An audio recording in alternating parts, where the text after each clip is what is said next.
Hi guys, my name is Priyanshu and you're watching Insight Hub. In this video, we are discussing question number 5A and B. Before starting this, I want to share something.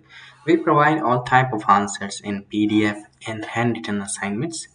If you need answer of these questions or any other related to help about your assignments or homework, so you can contact on our WhatsApp number, which is 9009368 We provide all type of help on your doorstep or on your WhatsApp.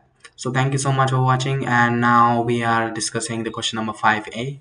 The question number 5 is the online shopping is the outcome of the advancement of technology process whereby consumers are directly benefited in the competitive market by purchasing goods or services from sellers. In the light of the statement list of the advantages of online shoppings, and the B is question B is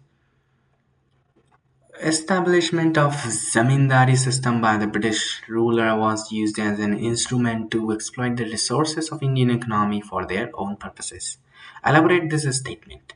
So these are the two questions we have discussed. If you need answer of this, all the questions, you can contact us on our WhatsApp number by just saying hi on WhatsApp. Thank you so much for watching. We will meet you soon in the next video.